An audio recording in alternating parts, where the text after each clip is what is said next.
Hey everyone, it's Keith here, and I want to tell you today's episode is different than anything we've ever done. So stay tuned. Conversations with a Calvinist begins right now.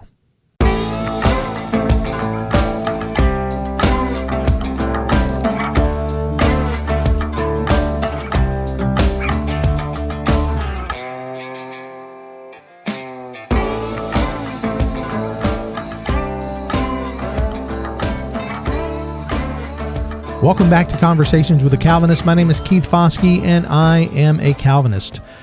Recently, I had the opportunity to sit down with my father and talk to him about his life and his experiences. Now, I'm bringing this up because it's Father's Day weekend, and I wanted to share some of what my dad told about his life story with you all. Now, again, as I said in the opening, this is different than anything that I have ever done.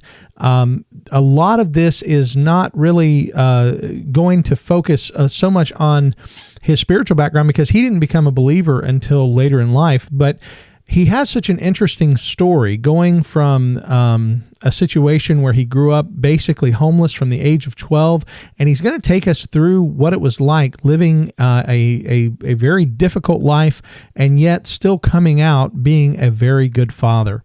So I hope that you enjoy this interview that I did. I did it with my brother and my father, and I hope that this is a blessing to you. As I said, it's something different, and keep this in mind. Conversations with a Calvinist comes out every week. Sometimes we do multiple shows, but we do at least one show per week. And if you have questions or anything that you would like for us to go over, you can email us at calvinistpodcast@gmail.com. And we do have a new website now that you can actually go and access our podcast directly at calvinistpodcast.com. You can go and find all of our podcasts are housed there, and you can use that as a platform to share if you have people that you'd like to share podcasts with. Thank you for listening to Conversation with a Calvinist. Here's the interview with my father for this Father's Day. May God bless you. Today is Father's Day. We decided that a while ago. Yes, we did.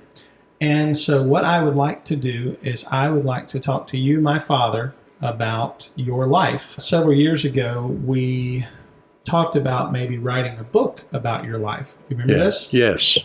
Well, we were thinking maybe instead of writing down your thoughts, we would actually have an opportunity to record your story. Bobby and I are your sons, and we are here to hear your stories, and we want to ask you questions and just go through your life and hopefully maybe gain some wisdom throughout this. No, you're not going to gain no wisdom. Okay, Not by talking to me anyway. How old are you? 77. 77 years old. Okay, yeah. This is how it's going to go. Yeah, we're off to a good start, man. I'm glad he's having a good day. No, yeah, absolutely. Okay. So you're 77 years old. Tell us when you were born.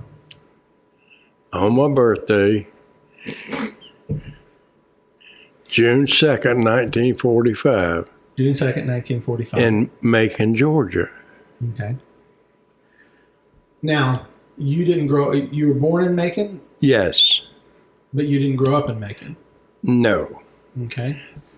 I grew up in Jacksonville, Florida. Now, I thought you grew up in Lovett, Georgia. No. Moved here. And then we went back and forth to Lovett. Okay. But we were just living here. Okay. Because Daddy was a bus driver. Okay. And that's where they had buses. They didn't have none up there. Okay. All right. See, this is different, right? I mean, not different, but this is part of what we want to do is we want to be able to sort of put your life together in a narrative that we can share with our kids and also, share with people. So you're born in Macon. Right. And how long were Grandma Janice and Papa or Grandpa Foskey married? Because were they married when you were born? Yes, they were. We were probably a family till I was about 7 years old, 6 years old maybe. Okay. And then they got a divorce. And and back then that was a pretty big deal, right? I mean, it's not quite as common as it is. Yeah. Back then, men didn't get custody of the kids. I mean, it just didn't happen.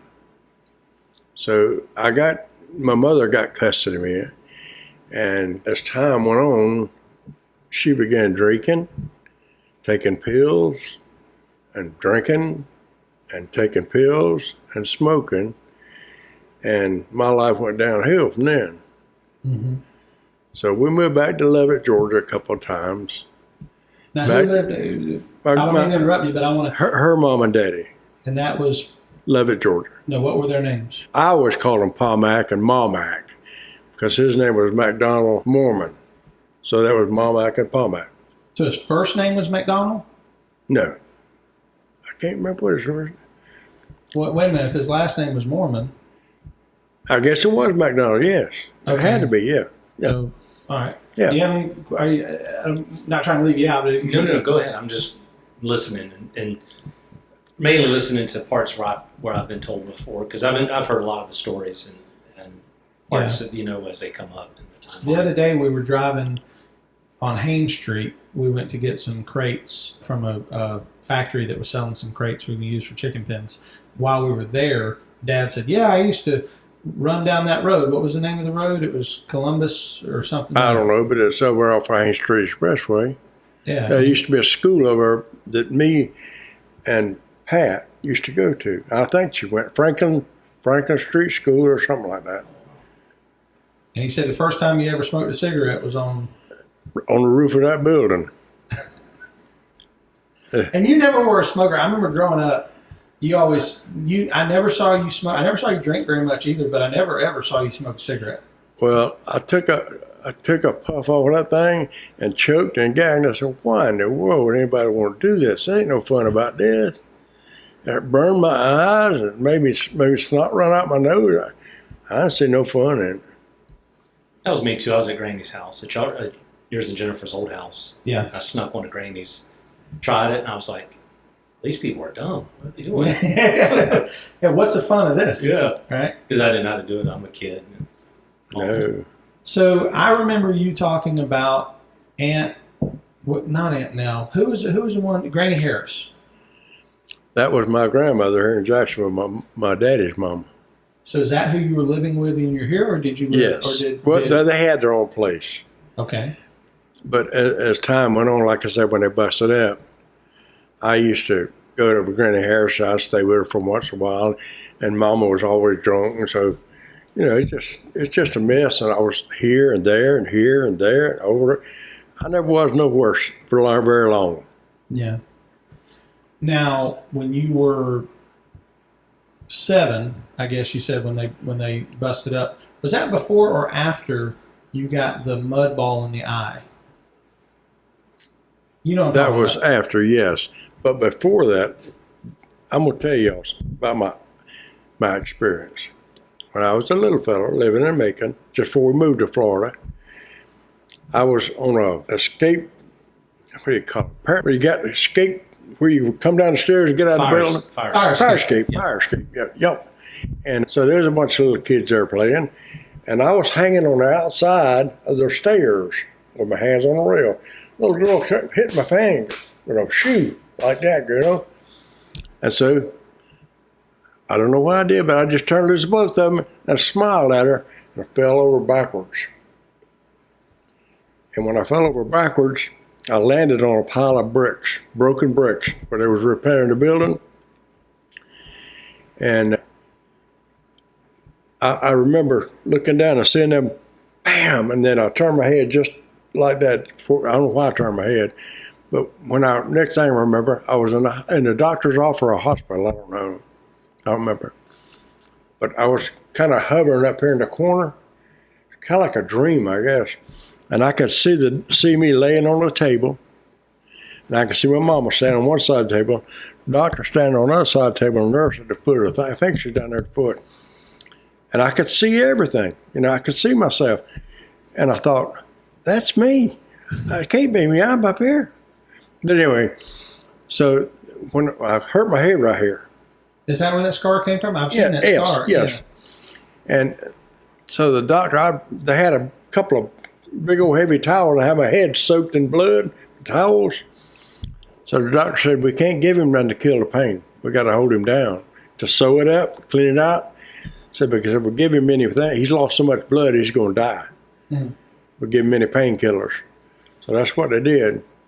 And that's about all I remember of that. And of course. But I remember you telling me years later that experience felt like they call them out-of-body experience. I mean, different people have different people describe it, but often similar. Yeah, very similar. Well, I didn't know it then. Of course, I was a baby, more or less. And I didn't know it then, but as time went on with my life, you came along, and Bobby's mama came along, and we got married, and Bobby came, and that's when you was born. When I got the idea, God's looking out for me, because I'd done a bunch of bad stuff. Anyway, when I got about 12 years old, I think I finished the 7th grade. I couldn't take Mama no more. She was drunk all the time. She didn't cook. I was living by myself with her drunk. Where was this at? Where were y'all living at that time? I think it was in Georgia, best I remember. Some of this stuff is a blur. Yeah, I can't remember everything this far. Plus, I had a stroke too. But anyway. When you told me the story before, I think you told me it was in Georgia. So, make sure. Because Paul Mac and Mom Mac helped raise you after. No, they wasn't raising type people. Oh, okay. No, they didn't like me because they didn't like my mother. Oh, okay. She used to go up there and whip them once in a while, and of course they took it out on me. But anyway, so I grabbed a white T-shirt and put it in my back pocket of my jeans, and I left. And I didn't leave town right away. I kind of hung around here. I don't know why. I just didn't want to go out. I was scared by myself, I guess. I can remember going to the grocery store when they'd bring the treats and stuff in, Danishes and stuff. They'd deliver them to a big grocery store before they opened. I found out about that, and I could go get me a couple of them to eat. I know it's stealing, but so anyway, I did that for a little while. I found out this ain't gonna work. I got to go from here because I was afraid every time I seen a cop car, I'd run. So anyway, then I started out hitchhiking towards El Paso, Texas. I remember that. I didn't know where I was going, but I remember the name El Paso, Texas. And I used to wait at bus stations, Grand bus stations, and the people would go in there and order food and sit down, and the busser, they'd call a bus, and I'd have to get up and leave their food. That's how I ate. I ate food off these people's plate. So this is hitchhiking at 12 years old. Yeah. Across the country. Yeah. And during this time, I learned a few things. Like, I learned what makes somebody fight. What makes somebody really fight is being scared. Somebody's scared will kill you. And anyway, I used to do that ground bus stations, and I made my way to El Paso finally. And I got to El Paso, I got a job in a car wash. And I was the guy that scrubbed the tires because I was younger and littler. And there was a big old guy in there, bully type guy. And we got our money in a brown envelope at the end of the day. I think I made $3 a day or $2 a day, something like that. And he come along there and teasing us with it, teasing me with it. You got to get this, you got to jump and get it. And I said, I got too much pride, but I ain't going to jump and beg for my money I earned. I took me one of them brushes and hit him upside his head. Bam! He fell down on one knee and dropped my money. I got my money and left. I never go back. But I didn't beg for my money that I earned. Yeah. So. But I think if I remember right, you told me you hadn't eaten for like a day or so. You hadn't eaten. You were starving. When I got that money and finally got it in my hand, I went and got me a hamburger.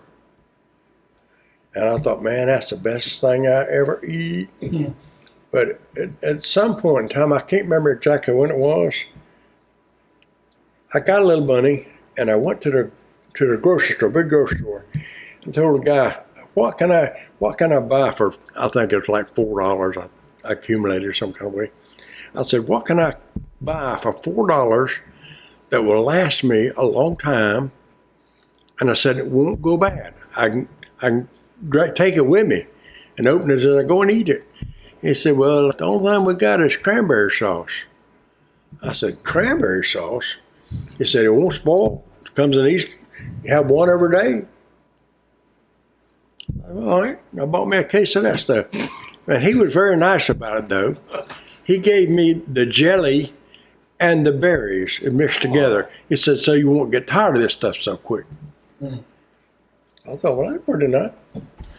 And so I kept going on out toward El Paso, Texas, and I went to Imperial Valley in California. But I'm getting ahead of myself. I went to El Paso, Texas, and there's a cop picked me up for runaway. Yeah, big old guy. And he had cigars in his pocket. Did your mom report you missing or something like that? Probably so. Yeah. Probably so. That's what I know. I had to go because I was going to be in trouble. They wouldn't believe she done nothing. Right. I'd been juvenile or something. So he stopped me and he put me in his car and he said, I got you down to runaway. I said, well, you may have me down to runaway. And I said, I guess that's what I did. He said, so I'm going to put you in jail, hold you, and they'll send somebody to either get you or another police officer come and get you and they ferry you back to where you came from, county by county. I said, yeah, well, you can put me in jail. I said, you can do all that stuff. I said, but I ain't going back. He says, yeah, you going back? I said, no, I ain't going back. And he said, you got to go back. I said, why do I have to go back? Anyway, over a period of time, me and him talked. He let me out of the cell. Every time he'd bend over and the big old cigar would fall out of his pocket, and I'd be doing, because he couldn't pick them up, too fat. And I'd pick them up and hand them back to him. I said, why don't you button that pocket so they don't fall out? Anyway, make a long story short, the next morning he got up and he said, I'm going to drive you to the county line. They said, and don't come back this way no more. I said, I ain't coming back this way. I'm going that way out west. I ain't coming back here. So he carried me to the county line and he gave me some money. And he told me I said, how much further can I go? He said, you can go to California if you want to. I really and truly, I didn't know nothing about California. I said, well, that's where I'm going then. So I went to Imperial Valley and stopped there for a few days. And there's a bunch of Boy Scouts having I think they call it a jamboree, where they was camping out and cooking out and one thing and another. So I was just walking around talking to the guys, and they said, are you a Boy Scout? And I said, no, I'm not no Boy Scout. They said, you want to hang around with us? I said, sure. So they fed me and let me sleep in a tent for a couple of days. And of course, when the jamboree was over, all the Boy Scouts left, and I was still standing there. So I got headed out that way again, California. I got to California, and I used to go to the blood banks and give blood so I could have something to eat. And they finally got, most of the places I was at got smart and they figured out you can't do it for so many times. You know, they will only do it so many times. So I said, well, I got to try to do something different because this ain't working. They caught on to me. So I said, man. So I used to hang around this little restaurant because there's a girl working, her name was Rusty. And she kind of like adopted me and let me sleep on her couch, you know, which I was thankful for that. And she fed me too. Mm. So she wasn't like a girlfriend or anything? Oh, no. She was a grown woman. No. Okay. And she used to have sailors in there all the time, you know. And when she had sailors there, I had to leave. But I could stand anything for a good night or two. I'd go back and get my shower, and, you know. So one day, a sailor left a paper in there, newspaper. And it said on there, so-and-so advertising for a crew to help sail a sailboat to Hawaii. Now, there's a bunch of stuff I can't remember. I'm kind of probably leaving out some of it, but I'm trying to remember it as it happened. But anyway, so I called a guy, and he says, have you ever been on a sailboat? I said, nope. He says, well, how old are you? And I told him I was 16. He said, well, can you get a note from your mother? I thought, oh, man, I'm going to do that. He said, if you can get a notarized note from your mother and her sign it, he said, I'll let you go with me, and we'll both learn how to sail a sailboat, him and his family. So, how was that going now? Oh, yeah. So then I told Rusty about it. I said, Rusty, I got a chance to go to Hawaii free. And he said, when you get over here, he said, when we get there, if you want to come, when you get ready to come back, I'll buy you a plane ticket wherever you want to go. I said, oh, okay, that's a good deal.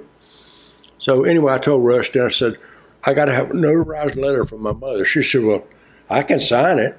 I said, she said, I'd get it notarized too. I knew somebody notarized it. So anyway. Not exactly the most honest notary. Got it. Anyway, I carried it to him, and I told him, he said, we're going to leave in such and such a date. He said, will you be ready to go? I said, I'm ready to go now. He says, where's your bag? And I still got the bag at the house. Do you really? Yeah, it's a little old canvas-looking thing. Brown one? Gray. Nylon-looking stuff. And that's what I had my stuff in. Wow. But anyway, my underwear, and I didn't have much. But anyway, so he said, well, what you got? And I said, this. He said, well, we're going to leave on such and such a date. Come back. I said, okay. He didn't want me to go then. So I went back there. It's nice boat, too. A 65-foot sloop, I think they call it. So I met up with him when he said he wanted to go, and he had a motor on the boat, so he didn't try to sail it to start off with. So we went out in the ocean, and as we was in the ocean, had a little young daughter, about a little bit older than me, probably 2 years older than me. And I had my own little bunk on the boat, and away from the family. And him and him got out there sailing around. We was pulling them sheets in and dropping the sheets out, whatever you call that stuff. I said, man, this. And they call it hoisting the mainsail. Yeah. But anyway, we finally got where we could make it go where we wanted to go. And we cut the motor off and went to Hawaii. So it took 11 days, I think. I think it was 11 days to get there. We went to Honolulu. So when we got to Honolulu, by that time, me and him had been friends. I said, well, he said, I'll buy you a ticket and you can go back. I said, I ain't got nothing to go back to. He said, well, what about if you stay on my boat as part of my crew? Because I know you know how to sail now.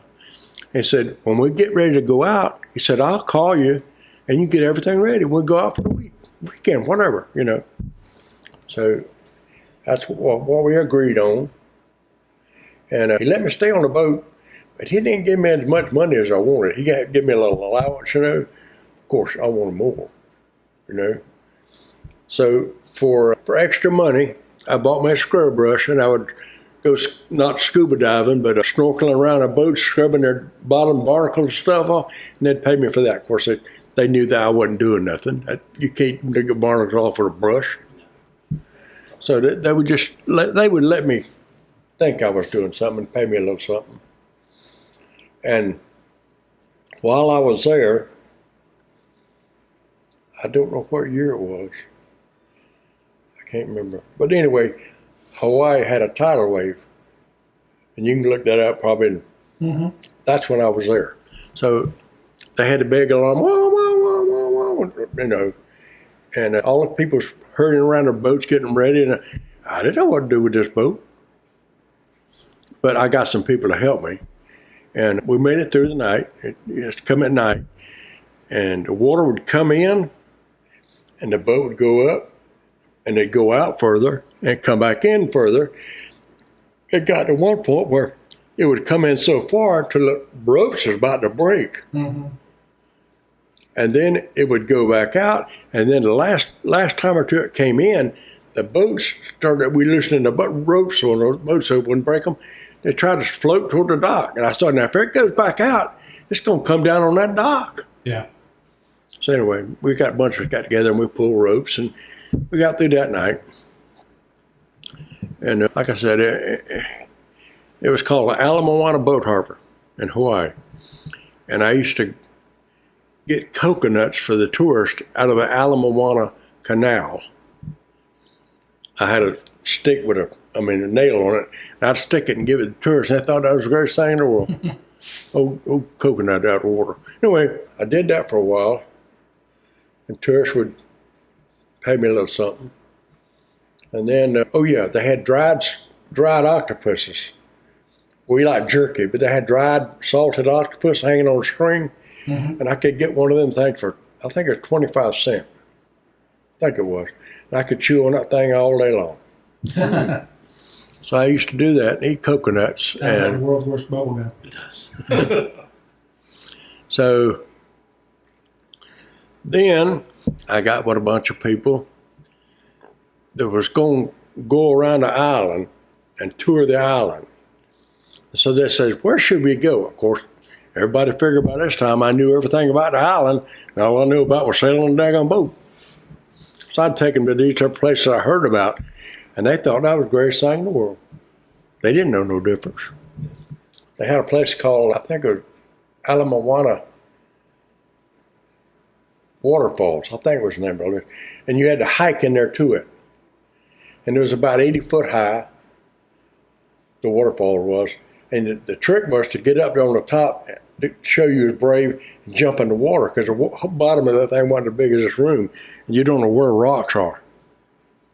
That's not very smart. Yeah, but that's what the young people thought. That was good. That was exciting to them. And I come up with the idea, one guy jumped off and got water up his nose. And I tell him, I said, man, you know how to keep from doing that? He said, hold my breath. I said, no, put a leaf underneath your nose, get it wet, stick it up under there. And it worked for them, so from then on, that's what everybody did. Put a, whether they needed it or not, they put it like that. People would hold it with their finger even. Anyway. Is this about the same time as you learned how to surf? Well, during all this time was all that stuff. I had a surfboard and I learned how to surf, and I wasn't never no good at it. Oh yeah, I would pay money to see you surfing. But back then they didn't have these little bitty boards they got now. No, it was longboards. Yeah, and mine was, somebody gave it to me. Some lady gave it to me. It was like a boat, like what they paddle around. And I stand up and paddle around. That thing was so heavy I couldn't tow that. I'd drag one into the dirt. But anyway, that's before they put styrofoam in them. They put styrofoam in them now. I don't. Lighter. Yeah. No. Anyway, that thing was so heavy, and I surf with it anyway. It don't matter. And I got in trouble in Waikiki Beach one time for digging a hole. It's against the law to dig a hole on the beach. There was a little girl had a bucket, and she was, took the bucket. She wanted to get her feet in there and cover them up. I give her the bucket. I took the bucket, put your feet in there, cover. First thing I know, here they come these guys from one of them hotels up there. Said, you can't do that, boy. You can't. I said, So anyway, they made me leave the beach. And back way back when, Kaiser Aluminum had a bunch of catamarans on the beach. They were pink and white. And I got part of it, because I could sail a little bit, I got on crew on one of them things, and we just take tourists out there, surf back in on the waves. So we did that. I did that for a while. And I said, something else. We got a sailboat, man, the guy did. It was sunk at the dock. Old man said, I sure wish I could get that thing out of here. It's blocking my way. And I told him, I said, if we get it up, can we have it? It was probably a 14-foot sailboat, maybe. Just big enough for two people to lay in the front of it. He says, yeah. So me and this guy got in it. I said, how we going to get it up? I said, well, we need a little compressor. Make a long story short, I said, we'll get some old inner tubes and stuff down in the cubby holes of this thing and leave the valve stem sticking out. And we'll dive down there and pump them things up. Well, it'll raise up and the water go out. Did it work? Yeah. Did you put a leaf on your nose? No, not for that thing. But once we got it up, the guy let us put it up on this little dry dock looking thing and fix it so it wouldn't leak no more. So me and him got the idea, well, what we're going to do now, we're going to leave Hawaii, the island of Oahu. We're going to leave there, and we're just going to go all over the Hawaiian Islands in that little boat. And we sailed, and I think in about 2 days. I'm not sure about how long it was, but we there's a beach there, and we had a little rowboat, and we went to the rowboat and was going to row to the beach, and these people come just running down to the beach, and I was looking at them. I told the guy, I said, "What's wrong with them people? Some of them didn't have hands, some of them didn't have feet." How were they running with no feet? Well, that's what I'm saying. The ones that's able to run, of course. Okay. But anyway, we got almost to the beach, probably about 300 feet from the beach. And I got to look at them. I said, "Them people ain't got no feet, no hands. They had some ears gone." And so I told them, I said, "We don't want to stop there." So we rode back out and left. And So you ever find out what it was? Yeah, come to find out later. I thought you were going to leave us at that point. I'm just saying, I'm trying to do this where it happened. Okay. So we left there, and we got talking to people, and they said, "Yeah, that was Molokai." I said, "Well, what is Molokai?" They said, "That's a leper's colony." I said, "Well, okay." And so we went from there. We decided we didn't want to go to more bunch of islands. We was tired of that stuff already. After 2 days. Well, it don't take long when you're hungry. Anyway, we went back to the boat harbor. I just have to say, and it's not that I doubted you for a moment, but I wanted to see if you were how to visit the Molokai leper colony in Kalapapa, Hawaii. It's the first thing. That is wild. Do you believe what I'm telling you now? No, it's not that I don't believe you. I believe you, but that was so fantastic. I mean, it just seemed like, wow. I've never heard that part of the story. You've never heard a lot of the story, son. I know that. That's wild. I don't talk about it much. I know. But anyway. So at this point, are you done on the big sailboat? No. Okay. No, we went back, and I went back to living on the big boat with the guy. He said, "You want to live here again now?" I said, "Yeah, my big adventure's over. A little sailboat ain't for me." Anyway, so then in part-time, I used to cruise on big sailboats. People, they knew I could sail, or basic. So John Ford, I don't know who he is. He's a movie director. He directed a bunch of John Wayne movies. Yeah, I've heard this name before. So I got to talking to him, or one of the guys that worked for him. I said, "What's the chance of getting on going with y'all once in a while?" He said, "Well, yeah, you can do that." He said, "But we don't want you bothering the movie stars." I said, "I didn't know about movie stars. I didn't know about John Ford. I just want to work on a boat. A lot like old pirate boat, what it looked like." And you can view this boat online too. Anyway, so he said, "Don't bother the what do you call them, actors." I said, "Oh, no." I was like, you wouldn't be starstruck anyway. No, I didn't care about that stuff. Anyway, so we left one time and went out, and I think John Wayne was on it, and the guy that plays on Gunsmoke was on it. Marshall Dillon? Yeah. That was his name on the show. What's his real name? It don't matter. Matt Dillon. Matt Dillon. Yeah, okay. And Lee Marvin was on there. Lee Marvin was on there. Oh, Lee Marvin. And they was all drunk. I mean, they drank all the time. All Do the you know who guys. Lee Martin is? Lee Marvin played in... The Eraser, yes. I was going to say he played in Maverick with Mel Gibson. Oh. I don't know, but anyway,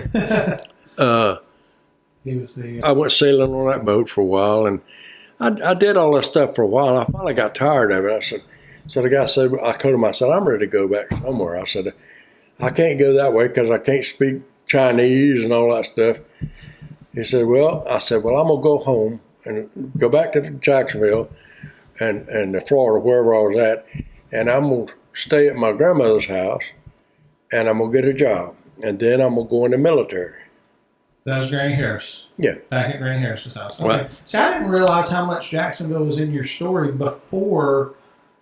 I guess I didn't think about Granny Harris living here and Grandpa Foskey working for Greyhound. Right. So I didn't realize how much it played into the story. I didn't put the two and two together either. I just I remember- imagine you lived and loved it forever. Yeah, I remember being at Granny Harris's house. That's where I got the scar over my face. Yep. When you and your mama rented an apartment next door. Yep.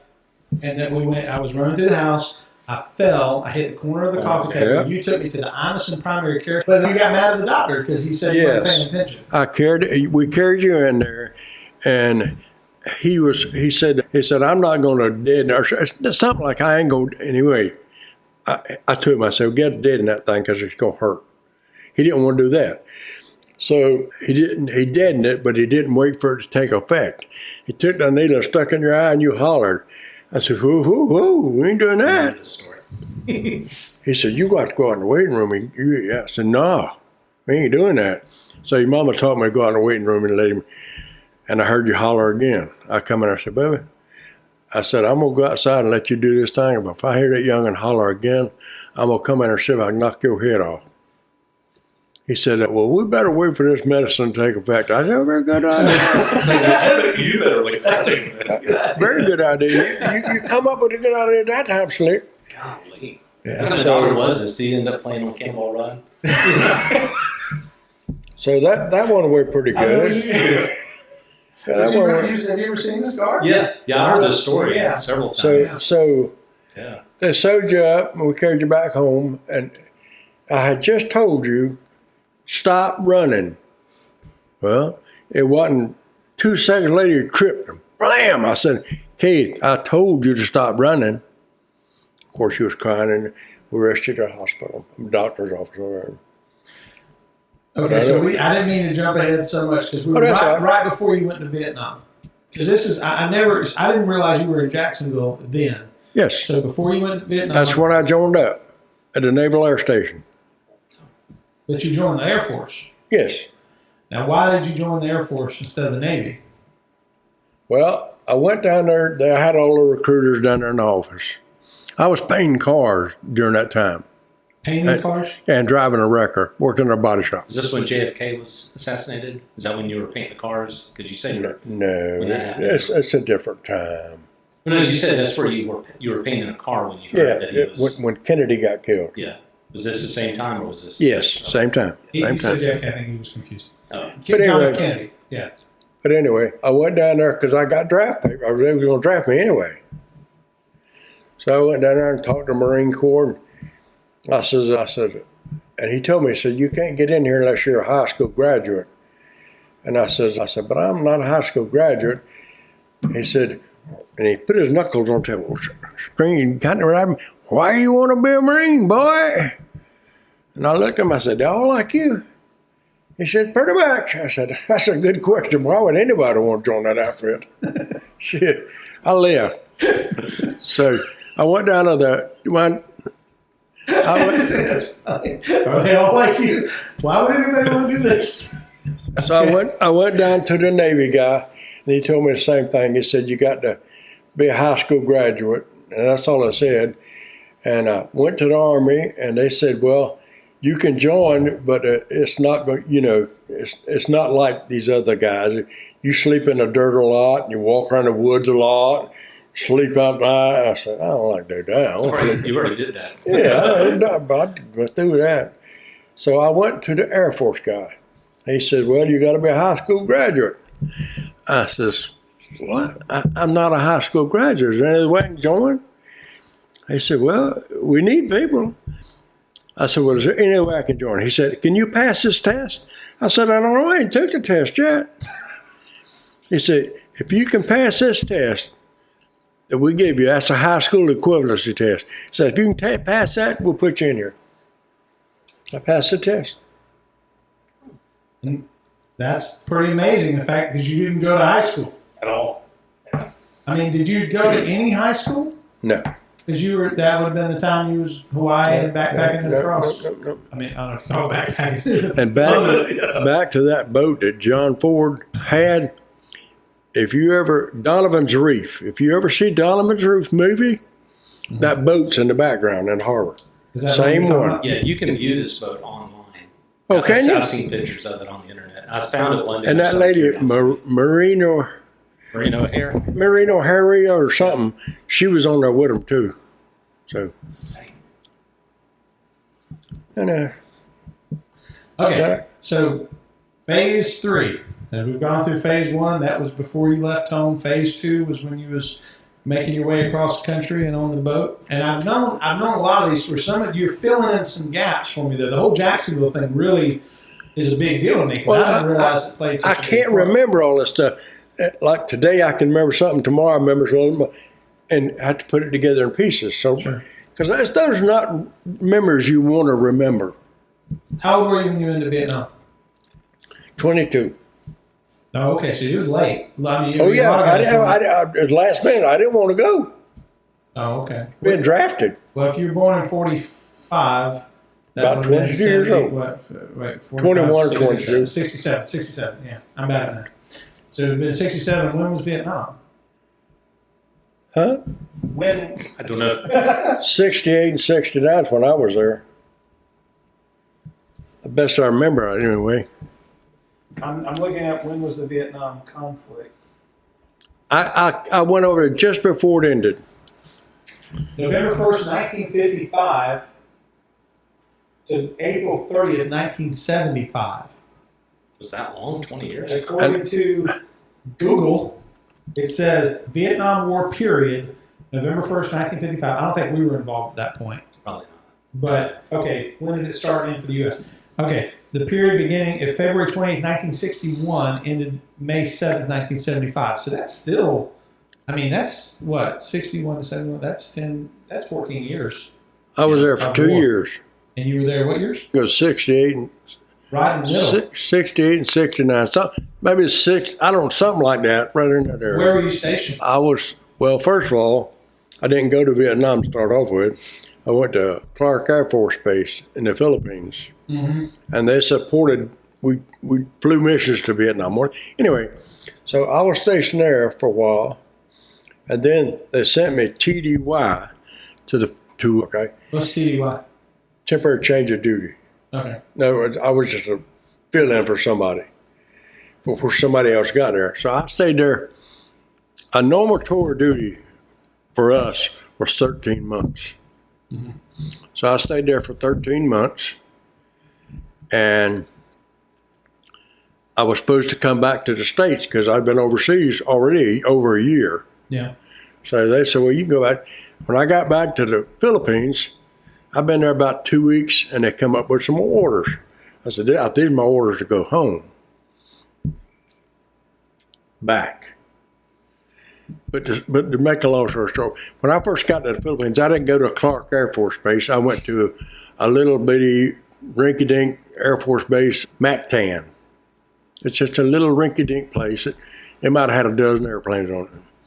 So I stayed there a little while. Then they sent me to Clark, and then they sent me to Vietnam, and they were going to send me from Vietnam back home, I thought. They just changed my records, and I stayed in Vietnam. Wow. So I spent 2 years there. When you were there, did they have barracks, or did you live Yes, we had barracks. But it was like, do you know what an open bay barracks is? I know you don't. No. It's like a dormitory. Do you know? No, I know you don't. I didn't know. Like a dormitory with sandbags all the way around it. Okay.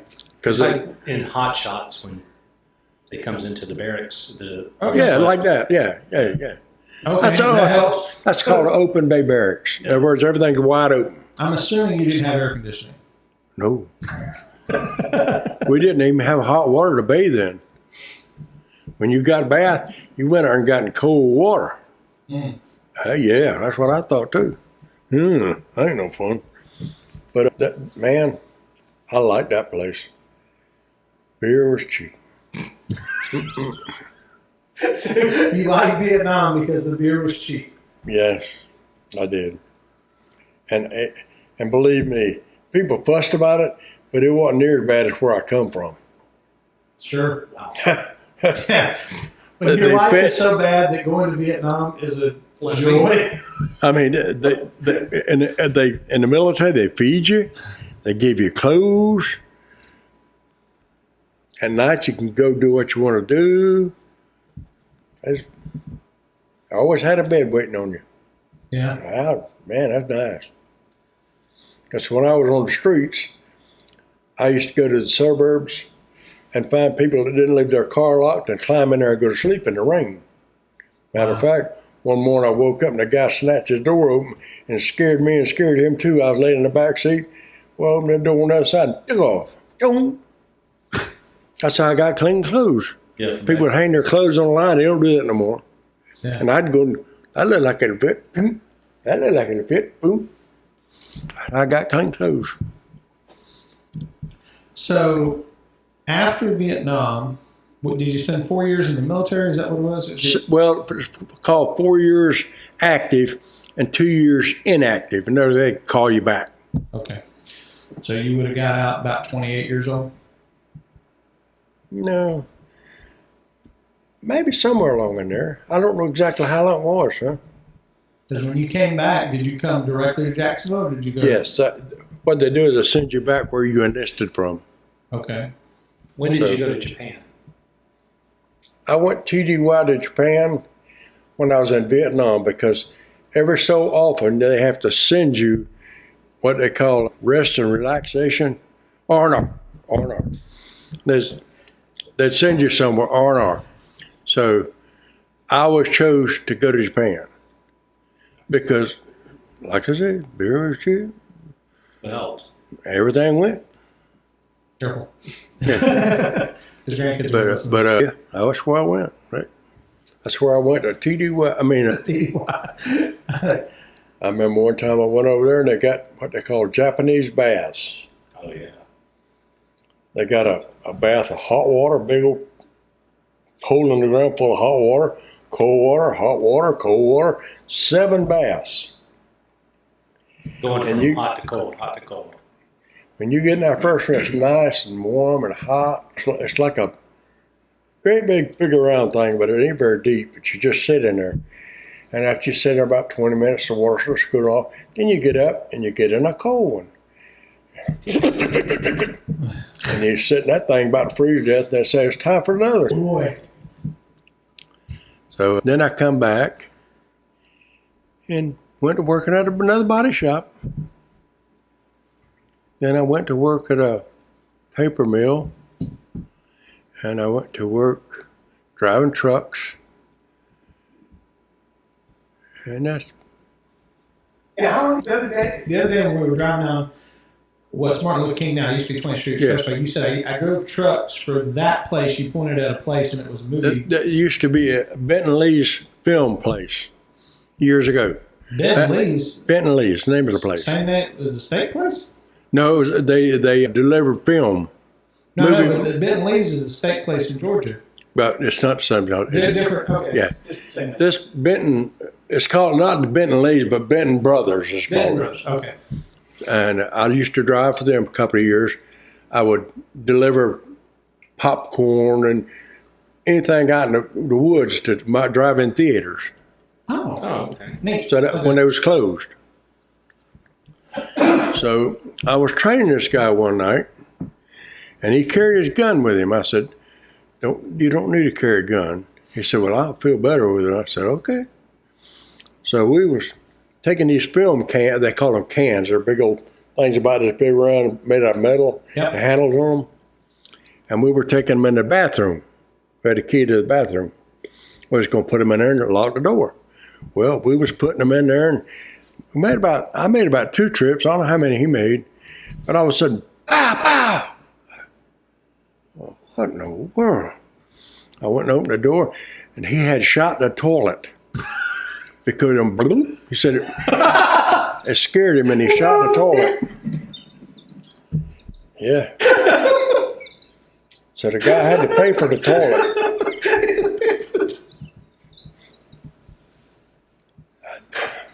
I did. Was that a part of the training? I guess it was.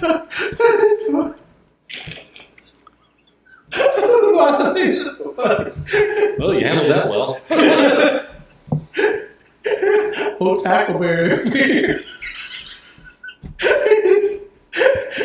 He's just shooting everybody. I'm so sorry. That made me give me the giggles. The first place I went was Benton's to drive truck. They trained me. I don't know what year that was. I don't know. But I remember Bentley's, they had a German Shepherd guard dog out there guarded the trucks. They tied him to the trucks. And he could just run up and down it. And I went one night to get my truck.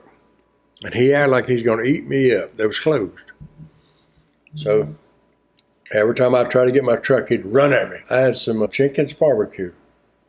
And I had barbecue been around that long. Yeah. and I had ribs, and I had a lot of hot sauce. So I went down to the far end of the trucks, and I opened this thing up and threw it down the ground. They're all come running down there, and he seen that stuff. He started eating it. I went and got my truck. That's the only way I could get in there. And he didn't like me no more. Every time he seen me, he tried to bite me. Is the hot sauce? Yep.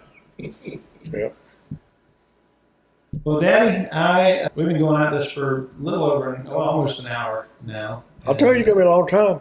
Huh? I told you it's going to be a long time. Well, that's what I wanted to do, though. And you kind of brought me up to to right before I was born, I guess. I knew you don't know what this is, but when I was a young man, I was what they call a rounder. I was always into something. Always into Never something. heard that term. You? Well, I was always in. I'd get in trouble and get out of trouble. I was always into something. And like I said, I didn't realize then why I didn't go to prison. Because I've done a lot of bad stuff in my time. I mean, I've hurt people. I've nothing to be proud of. I'm not bragging about it, but I'm just saying I didn't know then that God had a plan for me. And when I realized it, I really didn't understand it. But then the more I thought about it, the more it made sense. It's like you. I was sent to help you too. Yeah. I mean, at least I think I was. I feel like I was. Yeah. Oh, yeah. And your mama, that's what I'm supposed to do is help her, if I can. So I'm just doing what he wants me to do the rest of my life. I think. Maybe I'm wrong. Now, I want to finish, but I want to talk. That's a good thing because you just talked about the Lord working in all this. When do you believe you came to trust in Christ? When do you think? Because I think I know when it was, and I think I know. But I wanted to ask you: do you think you know? I mean, you believe in Christ now? Oh yes. Trust in the Lord. I would probably say about the time you were born, I guess, or right after that. I mean, I just realized that that's what I'm here for. You know what I mean? But see, I would say, and I guess I'm looking at it when I think about being born again. I think. Oh, I didn't know nothing about none of that then. Yeah, and I never even heard of it. Yeah. So you didn't go to church at all when you was little, even though Mom Mac was. Well, they tried to make me go to church. Yeah, but it didn't. Your granddaddy sitting there, couldn't find his feet with his hands, drunk. Oh wow. Yeah, it wasn't like going to church. Yeah. People didn't want to talk to you. They didn't want to talk to your grandparents. They didn't want to talk to your mama. Well, I remember when you and Pat got married. You know, Bobby became my brother. Yeah. You know, Pat became my stepmom, and we were. You made me go to church because you said you thought it'd be good for me. I know it'd be good for you. Yes. But you never went really with us until after I got saved, because I didn't get saved until I was 19. Well, the way and I'm not making excuses now, but the way I worked was really hard to get a schedule. You know what I mean? Mm-hmm. That's what made it so bad. Because I was tired and sleepy all the time. If I got a good night's sleep, it'd probably 3 hours sleep. in 24 hours. That drains you down, or you don't feel like doing a lot of stuff. But anyway, I'm not making excuses. You've never liked being around people. No, I don't. No. And you're not making an excuse, but that is. It's funny because you go places and you don't stay very long.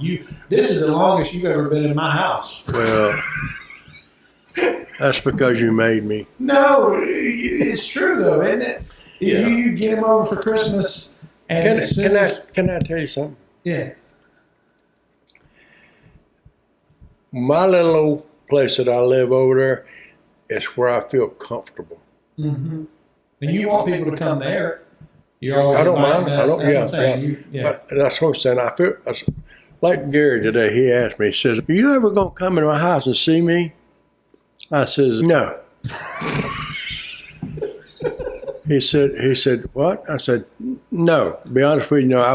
I probably never will go to your house." Oh man. What am I saying? Well, I know he's such a sweet guy. You know? I can't help that. Yeah. I don't change nothing. But I weren't trying to be mean. You were just saying. No. I told him. I said, don't take it personal. I said, I'm an old man. I feel safe in my own place. Yeah. That's. See, I think and Bobby backed me up on this. I think Billy Graham was a turning point. Yeah. Don't you? Because I wouldn't have done that otherwise. Going forward. Yes. Because at the invitation, you went. Yep. Well, for him to go not to like people and to go to a Billy Graham crusade. And all them people. There. Yeah. And then to go forward, you got up. We didn't ask you to get up. You just got up and went down. I know. No, I'm saying we didn't. I know, but Pat was sitting there. I said, I'm going. I got to go down there and let him know. Okay. That may be the best invitation story ever. I gotta go let him know. Yeah, and I remember it was probably like a week after that too. Billy Graham were in your truck, and it was the first time Papa even mentioned perseverance with the saints. Wow. To me.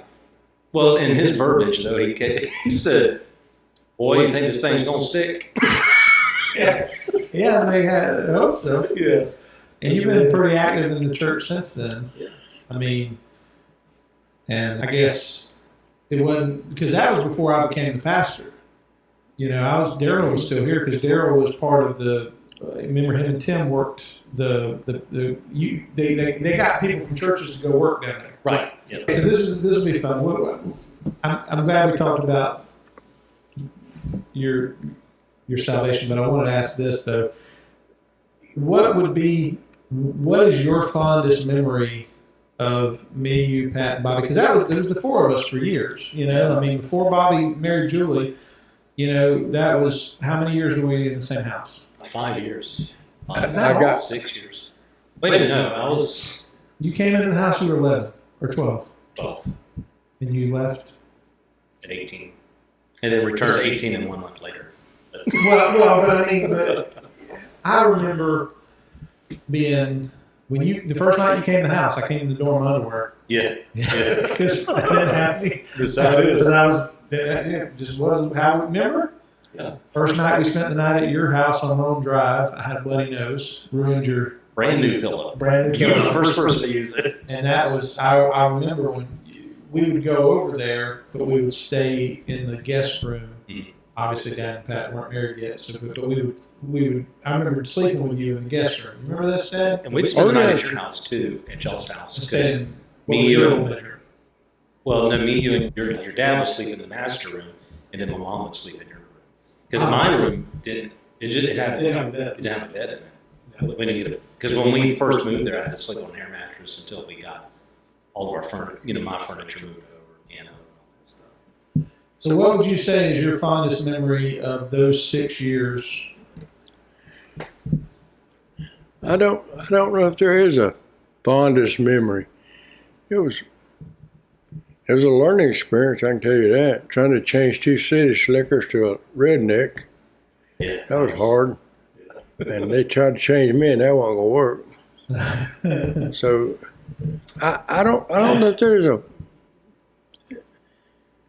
after I got adjusted to it, it was all fine to me. Yeah, I think we meshed so well. I think that's what it did. There was growing 2 families to mesh the way we did. Yeah. Yes, sir. That was a blessing right there. I'll tell you something that he did, though. I don't mean to interrupt you, but something that this just came to my mind.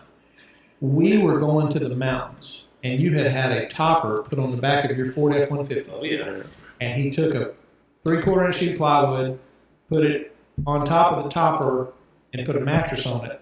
And you and I rode on that mattress the 8 or 10 hours or wherever it was from here. Listening to who?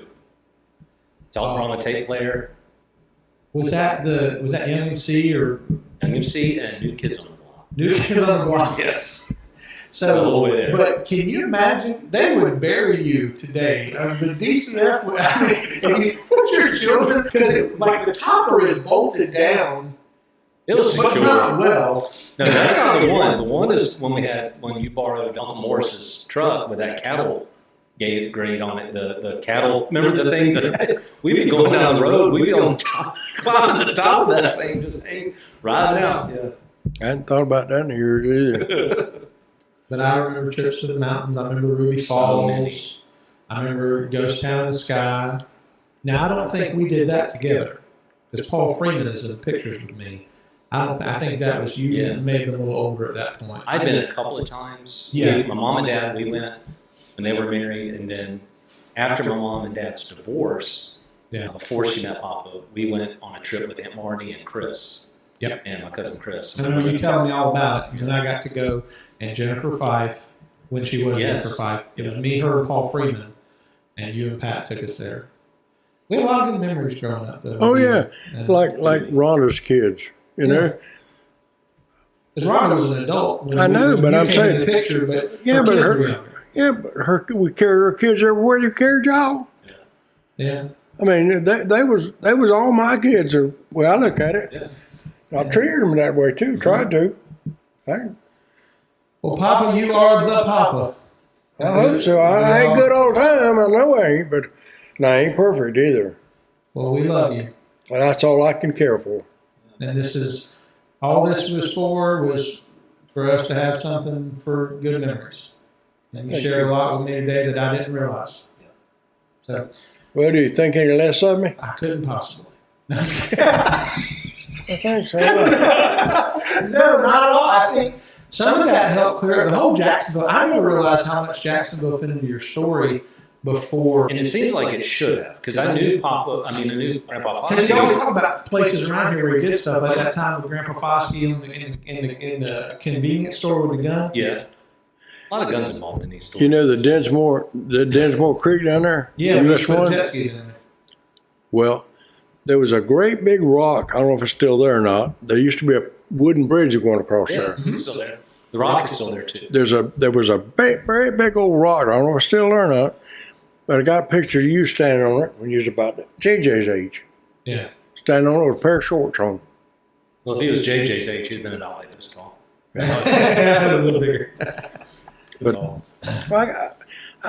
since y'all came along in my life, I have a lot of good memories. Hardly any bad memories. Most of the memories, if it's a bad one, that's because I made it.